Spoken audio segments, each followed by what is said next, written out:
Hello aspirants, welcome to my YouTube channel banking buddy with Neha. So बहुत सारे students की queries आ रही थी इंग्लिश को लेके, और इंग्लिश को कैसे प्री और मेंस दोनों के लिए करें और फिर डिस्क्रिप्टिव को कैसे हैंडल करें, उसके लिए क्वेरी आ रही थी। ठीक है, तो दो तरह के स्टूडेंट्स हैं मेनली, जिनका इंग्लिश काफ़ी वीक है, मतलब जिनको पैराग्राफ पढ़ के भी समझ में नहीं आ रहा है कि वो क्या कहना चाह रहा है, पैराग्राफ क्या उसका मीनिंग है। तो फिर आंसर देने में तो डिफ़िकल्टी होगी, क्योंकि आपसे पैराग्राफ बच्चों की तरह तो पूछेगा नहीं कि यहाँ पे कौन सा वर्ड है। ठीक है, आपको उसको पूरा अंडरस्टैंडिंग करके उसका आंसर देना पड़ेगा। ठीक है, तो फिर वो कैसे डेवलप हो इंग्लिश अच्छा से, ताकि पैराग्राफ एसबीआई पीओ का हो, चाहे आईपीएस पीओ का हो, किसी भी बैंकिंग एग्जामिनेशन का हो, चाहे एसएससी एग्जामिनेशन का भी हो, तो हम उसको अच्छे से पूरा मतलब उसको पढ़ के समझ पाएँ, जो ग्रामर रूल्स है उसको अच्छे से कर पाएँ। ठीक है, सो मैंने क्या क्या किया है और मैंने क्या क्या किया है, इसके अलावा मैं ये भी बता रही हूँ कि आप लोग और क्या कर सकते हैं, क्योंकि मेरी इंग्लिश थोड़ी ठीक थी पहले से ही, तो मुझे उतना ज़्यादा भी करना नहीं पड़ा। ठीक है, लेकिन अगर आपकी इंग्लिश बहुत वीक है तो मैंने पूरा समझा कि कैसे कर सकते हैं इंग्लिश को ठीक, फिर मैं आपको बता रही हूँ। ओके, तो सबसे पहले आपको क्या करना है, आपको सबसे पहले टेस्ट सीरीज मतलब टेस्ट आपको देखना है। ठीक है, जैसे मान लीजिए कि आप आईपीएस पीओ का ही प्रीलिम्स का टेस्ट निकालते, ठीक है, और उसमें इंग्लिश सेक्शन को जाके आप पूरा मतलब दीजिए, पूरा टेस्ट दीजिए आप, जितना क्वेश्चंस है। ओके, 30 क्वेश्चन है, आप 30 क्वेश्चंस को दीजिए। ठीक है, उसके अलावा आप आईपीएस क्लर्क का टेस्ट दीजिए। ठीक है, इसके अलावा आप एसबीआई पीओ प्रीलिम्स का टेस्ट दीजिए, क्योंकि यही तीन मतलब आरबीआई असिस्टेंट प्रीलिम्स में भी है। ठीक है, इंग्लिश। तो फिर उसको टेस्ट देने के बाद आप एक दो भी टेस्ट देंगे तो आपको समझ में आ जाए कि आपकी इंग्लिश किस लेवल पे है, समझ में आ रहा है, आपको मार्क्स मिलेंगे, फिर आपको समझ में आएगा आपने बेसिक गलती कहाँ की है। सबसे पहले टेस्ट दीजिए, एक टेस्ट आप जरूर दीजिए। ठीक है, टेस्ट देने के बाद फिर आप क्या कीजिए, अपने इंग्लिश को लेवल को समझिए। मान लीजिए आपको कुछ भी समझ में नहीं आता, न्यूज़पेपर आप तभी पढ़ेंगे ना जब आपको समझ में आएगा। न्यूज़पेपर पढ़ के आपको समझ में ही नहीं आ रहा, वर्ड्स ही नहीं समझ पा रहे हैं, फिर न्यूज़पेपर पढ़ने का कोई फायदा नहीं। फिर द हिंदू की बात करें तो फिर क्या ही है, मतलब नहीं समझ में आएगा। तो सबसे पहले आपको क्या करना है, एक बेसिक बुक लीजिए, जैसे आप क्लास 4, 5, 6 अपने लेवल के हिसाब से, ठीक है ना, एक बेसिक बुक लीजिए। जैसे मान लीजिए मैंने यहाँ पे अभी क्लास 12th की बुक रखी हुई है। ठीक है, तो ये जो क्लास 12th की बुक है, ऐसे ये मेरे भाई की बुक है, क्योंकि मतलब वो क्लास 12th में है, तो फिर वो अभी पढ़ रहा है, तो मेरे पास ये है। ठीक है, तो इस बुक को अच्छे से पढ़िए, और हेल्प बुक मत लीजिएगा, क्योंकि ये हेल्प बुक है, लेकिन आप हेल्प बुक मत लीजिए, आप टेक्स्ट बुक लीजिए और उसको अच्छे से पढ़िए। ठीक है, और उसके बाद जहाँ जहाँ आपको वर्ड्स में प्रॉब्लम है, उसी बुक में आप उसको टिक करके पेंसिल से उसका मीनिंग लिखिए। ठीक है, अब यहाँ पर भी क्या है कि कुछ लोग क्या करेंगे कि मोबाइल को लेके साथ में बैठेंगे, हर चीज़ में उसका मीनिंग निकालने के लिए पेंसिल से ढूंढेंगे। नो, ऐसा नहीं करना है।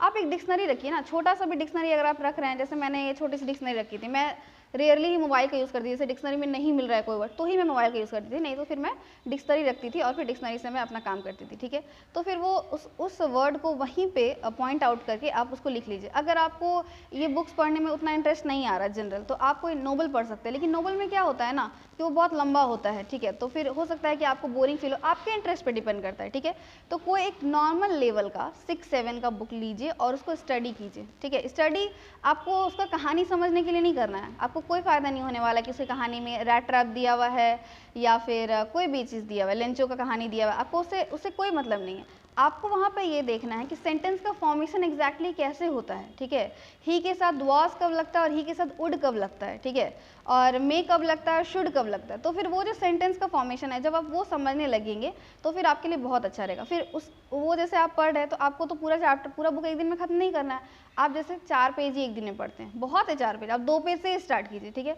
उसको पढ़ने के बाद आप एक बेसिक ग्रामर की बुक लीजिए। जैसे मान लीजिए आपको कुछ भी ग्रामर में नहीं समझ में आता है, नाउन, प्रोनाउन, एडजेक्टिव, आपको ये भी नहीं समझ में आ रहा है कि एन कहाँ लगाएं और ए कहाँ लगाएं, वो नहीं समझ में आ रहा है, द कहाँ लगता है, फिक्स नंबर के साथ द लगता है कि नहीं लगता है, कहाँ पे अनकाउंटेबल नाउन में क्या यूज़ होता है, काउंटेबल नाउन में क्या यूज़, ये सब आपको अगर नहीं समझना तो बेसिक ग्रामर की बुक, जो यहाँ पर तो मैंने अपने स्टूडेंट की ये वाली बुक रखी हुई, ये ऑक्सफोर्ड जूनियर इंग्लिश ग्रामर। ठीक है, तो ऑक्सफोर्ड जूनियर इंग्लिश ग्रामर आपको पूरा का पूरा नहीं पढ़ना है। ठीक है, आपको जो बेसिक चीज़ें हैं, जैसे कि आप इसमें से क्या पढ़ सकते हैं, आप इसमें से नाउन के बारे में पढ़ सकते हैं, प्रोनाउन पढ़ सकते हैं, एडजेक्टिव पढ़ सकते हैं, फिर वर्ब फॉर्म्स पढ़ सकते हैं, सब्जेक्ट वर्ब एग्रीमेंट। कि सब्जेक्ट वर्ब एग्रीमेंट क्या होता है कि ही के साथ आप जैसे मान लेते हैं ही आर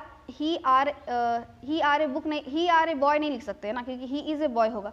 तो वही है कि आप सब्जेक्ट वर्ब एग्रीमेंट पढ़िए, यूज़ ऑफ प्रीपोजिशन। तो ये मतलब कुछ चैप्टर सेलेक्ट करके वो आपको पढ़ना है। ठीक है, उसके बाद आपको क्या करना है, वो पढ़ने के बाद जैसे आपको इसको पढ़ने में कितना टाइम लगेगा, मैक्सिमम टू मैक्सिमम आप इसको 10 डेज में कर लेंगे, क्योंकि आपको सारे चैप्टर्स पढ़ना नहीं है, 5 से 6 चैप्टर्स में पढ़ना है। ठीक है, उसके बाद जो थोड़ी सी हाई लेवल की बुक है, जैसे कि बहुत लोगों ने मुझे रेन एंड मार्टिन भी सजेस्ट की थी, तो मैंने रेन एंड मार्टिन की भी बुक खरीदी थी।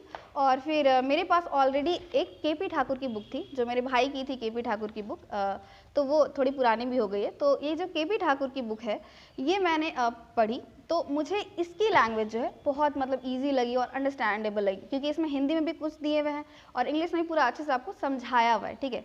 तो इसकी मैंने जो मतलब जो सब्जेक्ट वर्ब एग्रीमेंट था, कॉमन एरर्स, इसमें एक चैप्टर है, मैं आपको दिखाती हूँ। इसमें यहाँ पे एक चैप्टर है, शायद आपको दिख रहा होगा, यहाँ पर देखिए, यहाँ पर लिखा हुआ है कॉमन एरर्स, ठीक है। तो ये वाला जो चैप्टर है इसको मैंने, मुझे लगता है एग्जाम के पहले मैंने 3-4 बार, मैंने इसको लिखा नहीं, कहीं नोट डाउन नहीं किया, बस 3-4 बार मैं उसको पढ़ती थी।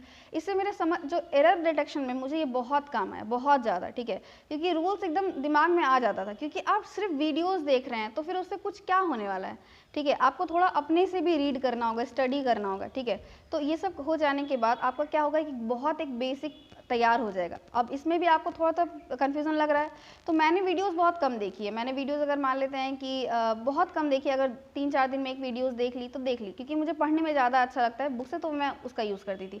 अगर आप वीडियोस देख के आप पढ़ना चाहते हो तो वही पढ़ सकते हैं। निमिषा बंसल मैम की वीडियोज़ है, अड्डा 247 में उदिशा मैम की वीडियो है, उन लोग अच्छा पढ़ाते हैं और फिर उन लोग की वीडियोस देखिए, आपको काफ़ी कुछ अच्छा समझ में आ जाएगा, ठीक है। तो बुक्स पढ़िए, उसके बाद उस टॉपिक से रिलेटेड जब आप वीडियो देखेंगे तो आपके माइंड में बहुत अच्छी इंग्लिश क्लियरिटी के साथ आप समझ लेंगे, ओके। अब बात आती है कि वर्ड्स का क्या करें, जो वोकैबुलरी है, जैसे सिनोनिम्स पूछ लेता है, एंटोनिम्स पूछ लेता है, उसका क्या करें, ठीक है। तो सिनोनिम्स एंटोनिम्स के लिए आपको क्या करना है, मैंने क्या किया था कि जैसे मुझे जो भी वर्ड्स डिफिकल्ट लगते थे मैं वहाँ तो लिखती ही थी उसके मीनिंग्स, उसके अलावा मैंने एक कॉपी बना ली थी अपनी, ठीक है। इस कॉपी में मैं क्या करती थी, दिखा रही हूँ मैं आपको। इस कॉपी में मैंने अपने पूरे वर्ड्स लिख के रखे हैं, देखिए, जैसे कि यहाँ पे आप देख सकते हैं, ये पूरा वर्ड्स है, उसका मीनिंग है, ठीक है। ऐसे ऐसे बहुत सारे पेजेस आपको मेरे कॉपी में मिलेंगे, उसके वर्ड्स है, उसके मीनिंग्स है, ठीक है। तो ये मैंने खुद का बनाया था, मैंने खुद से मतलब ढूंढ रही हूँ। जैसे मैं कभी मोबाइल में भी, जैसे कि बहुत सारे जो बैंक्स में रेगुलर यूज़ होते हैं, मैं बस गूगल खोला और फिर मोबाइल में सर्च किया synonyms antonyms asked in banking exam, तो आपको बहुत सारा आ जाएगा, ठीक है। तो आप उसमें से भी कुछ वर्ड्स चुन सकते हैं और फिर चुन के लिख सकते हैं, ठीक है। तो मैंने सिनोनिम्स एंटोनिम्स लिखा, उसके बाद वन वर्ड सब्स्टिट्यूशन, जैसे देखिए ये मैंने पूरा लिखा हुआ है, उसका इंग्लिश, फिर उसका यहाँ पे क्या है सिनोनिम्स है, फिर उसका एंटोनिम्स है, उसको जो मतलब बहुत डिफिकल्ट वर्ड लगता था उसका मैं फिर हिंदी लिख लेता कि मुझे याद रहे। और फिर एक बार में लिखने से नहीं होगा, इसका मैं कॉन्स्टेंटली रिवीजन करती थी, देखिए। फिर इसका इस तरह से मैंने फ्रेज में भी लिखा हुआ है, ठीक है। फिर जैसे कि ये सब जो पूरे इतने सारे वर्ड्स हैं ये बहुत टाइम में जमा हुए हैं, क्योंकि क्या हुआ है कि जैसे मैंने एक मॉक दिया, उसमें मुझे बहुत सारे वर्ड्स क्या हुए कि मुझे नहीं आते हैं, ठीक है। जैसे एक तो आंसर वाला वर्ड हो गया, और आंसर के अलावा जो 4 ऑप्शंस है वो भी तो आपके वर्ड्स है ना, वो भी तो आपके एग्जाम्स में आ सकते हैं, उससे भी तो आपको हेल्प मिलेगी। तो उस वर्ड को भी मैं एग्जाम मॉक देने के बाद उसको मैं कॉपी में नोट डाउन जरूर करती थी, ठीक है। तो इससे क्या होता था क्योंकि मॉक तो मान लीजिए आप दे देते, फिर आप उसको दोबारा नहीं जाते वहाँ पे देखने के लिए कौन सा वर्ड है, लेकिन जब आप इसको कॉपी में ले आते हैं तो आप कॉपी तो बार बार पलटा के देख रहे हैं ना, तो उसको आप सीख लेते हैं, ठीक है। तो फिर ये मैंने ऐसे किया, वर्ड्स को मैं लिख लेती थी। और ये वर्ड ऐसा नहीं है कि मैंने बहुत सारा वर्ड लिखा भी है तो तुरंत नहीं लिख लिया है, ये 1 साल लगभग लगे इतना लिखने में, कॉन्स्टेंटली रिवीजन भी करती थी इसके साथ, ठीक है। और इस तरह से करके जो आपका इंग्लिश है वो मतलब अच्छा होते जाएगा। और ये बात समझ लीजिए कि इंग्लिश कोई मतलब या फिर कोई भी सब्जेक्ट तुरंत की चीज़ नहीं है, you have to be patient, आपको थोड़ा धैर्य रखना होगा इसके साथ। धीरे धीरे आपका इंग्लिश बेटर होते जाएगा in communication and in grammar, whatever it is it will be better, okay.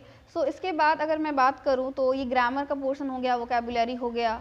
अब आती है बात कि अब हम लोग को इन सब को सिर्फ दिमाग में तो नहीं रखना है, इसको टेस्ट में भी यूज़ करना है। तो आप इसका टेस्ट दीजिए, रेगुलर दीजिए, ठीक है। गलती हो रहा है उससे सीखिए, उसको लिखिए कहाँ कौन सा रूल गलती हुआ है, ठीक है, उसको लिखिए अपने कॉपी में और फिर उसको लर्न कीजिए, ठीक है। अगर बात करते हैं डिस्क्रिप्टिव की, तो डिस्क्रिप्टिव में मेनली क्या है कि आपको कंटेंट चाहिए। एक तो आपका जो लेटर होता है वो मतलब क्या है कि लेटर में ज़्यादा कुछ नहीं करना है, लेटर आपको लर्न कर लेना है कि उसका जो स्टैंडर्ड फॉर्मेट होता है आपने लर्न कर लिया फॉर्मेट, और उसके बाद फिर अगर आप सेंटेंस बनाना तो जान ही जाएंगे इतना अगर आप पढ़ेंगे तो।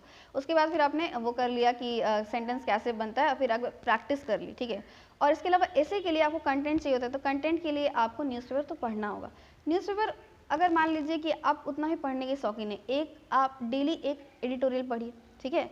धीरे धीरे करके अपना आदत बनाइए, 2 दिन में पहले आप एक एडिटोरियल पढ़िए, फिर धीरे धीरे कर आप क्या होगा कि आप एक एडिटोरियल पढ़ना रोज़ स्टार्ट कीजिए, फिर उसको समझिए और फिर एडिटोरियल पढ़ने के बाद बस वहीं तक नहीं, ठीक है, उसके बाद उसको मतलब कि आपने पढ़ लिया एडिटोरियल, उसके बाद उसको खुद से अपने वर्ड्स में लिखने की कोशिश कीजिए, क्योंकि आपको वहाँ पे उतना बड़ा तो एडिटोरियल लिखने आएगा नहीं, आपको 200 वर्ड्स में लिखने दिया जाएगा, 250 वर्ड्स में लिखने दिया जाएगा, तो उसको अपने वर्ड्स में लिखने की कोशिश कीजिए। ओके, तो जैसे मैंने ये बुक खरीदी थी, इससे ये वाली जो बुक है अडा 247 की है और इसमें डिस्क्रिप्टिव राइटिंग का बुक दिया हुआ है। ये मैं कोई प्रमोशन नहीं कर रही हूँ, आप निमिषा बंसल मैम की बुक खरीद सकते हैं, वो मैंने बाद में देखी थी, मुझे बाद में पता चला कि उनकी भी एक बुक आती है, ठीक है। तो इसमें ऐसे लेटर प्रेसी से रिलेटेड आपको एग्जाम्पल्स दिए हुए हैं।